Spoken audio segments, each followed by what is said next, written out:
America US eddusizza abajaasi baayo ebaleese wano ku kisaawe Entebbe we baddukidde. Abantu beebuuza nti naye Iran terina misaayiri eyinza kutuuka Entebbe kubanga Iran yalayira nti gwe kasita owakyaza oba military base yaabwe yonna weeri bwe babeera bali mu hoteero bajja kukubawo. Kakati bano bali luddawa? Abadduse ye badduseewa nze naawe.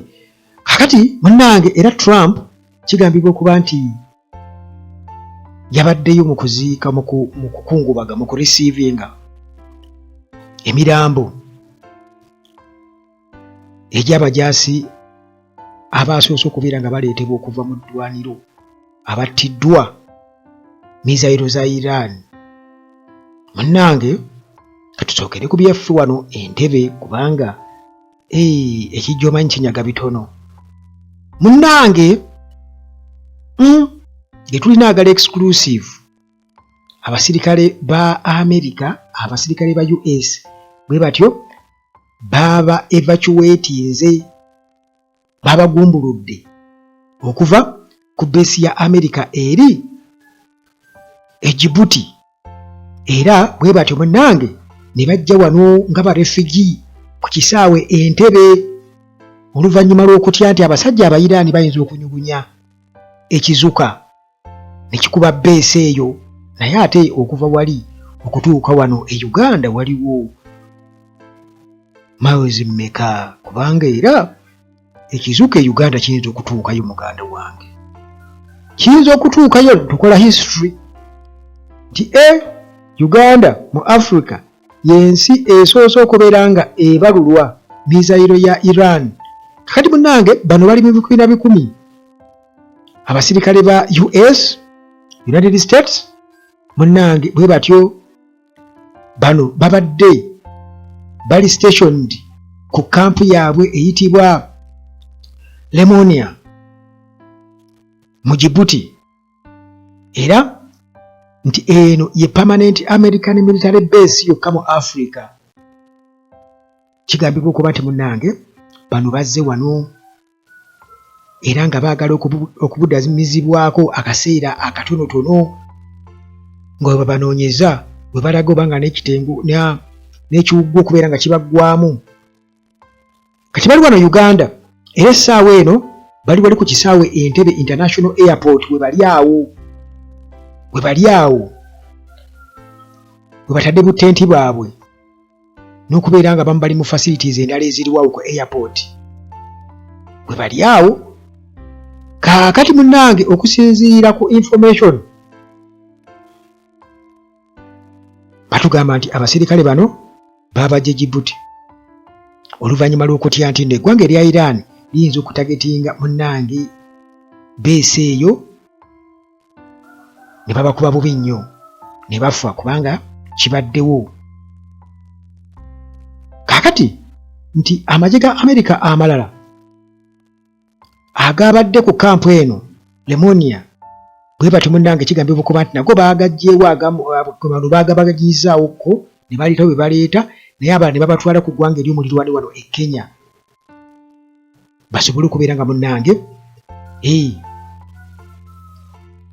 nabo beerinda. Kakati muganda wange bagamba ekiika ngo tekimanya ki muzira. Bagamba nti eno kampu Lemonia ekolanga US military base ey'amaanyi wano mu Africa wali mu Horn of Africa. Twogera wali va ku Kenya yambuka waggulu awo Somalia eri awo waggulu awo. Kaakati munnange we bayitawo Horn of Africa operation mu Horn of Africa eyinza munnange okutuukayo y'Abayiraani nabo ne bagamba nti operation Horn of Africa ne bakuba base ya America. Kakati eno base ekola nga tugamba bagambye ekola ali mu Horn of Africa, Middle East ne Indian Ocean region era nga esangibwa Djibouti Ambole International Airport era nga kigambibwa okuba nti abantu nga4,000 be babeerayo Abamerika nga bakola emirimu egy'amaanyi wali mu Horn of Africa. Kakati ebyo munnaye nga bikyali awo, ate era kyolina okubeera nga omanya nti Trump jukira nti Iran juzi yatugamba nti tusse Abamerika tukutteyo n'okukwatayo. Kati Trump munnange yabaddeyo nga baleese emirambo egyasoose okuttibwa, emirambo gyasoose okufunika mu Amerika nga bagikomezeddwawo ewaabwe okuttibwa mu lutalo. President Donald Trump yabaddeyo bulungi nnyo ku lunaku olw'omukaaga ng'emirambo 6 mirambirira ey'abasirikale aba Amerika nga bagireese. Yali mu kwaniriza naye aba family members bo bonnange bali mu biwoobe. Kati Trump yabadde ayambadde t-shirt, yabadde ayambadde mbu baseball cap, enkofiira enjeru, nga awerekeddwako ba cabinet members abawerako bwe batyo bakubye saluti nga bakubira buli mulambo oguli mu ssanduuko yabadde bikiddwako fulaga ya Amerika gye babadde bakajja mu nnyonyi ku Dover Air Force Base wali e Delaware. Era eno kigambibwa okuba nti abasirikale babeera bafiiridde mu ddwaniro gye batera okubeera nga munnange batuusibwa mu ggwanga erya Amerika. Kakati bano battiddwa ku lunaku olwa Sunday.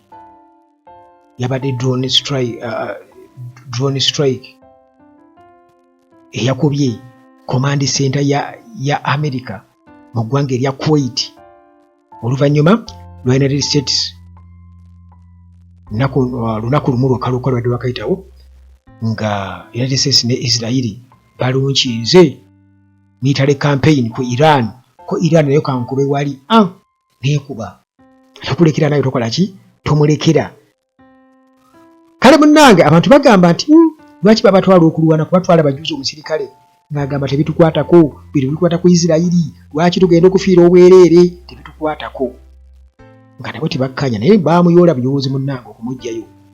Nali simanyi nti nabo babayoola baali badde babaleka kubagamba mweyo demokrasiya gyatandikira, freedom of speech, baali badde bamuleka n'ayogera naye jja naye baamuyoola oluyoola muganda wange, baamuyoola oluyoola.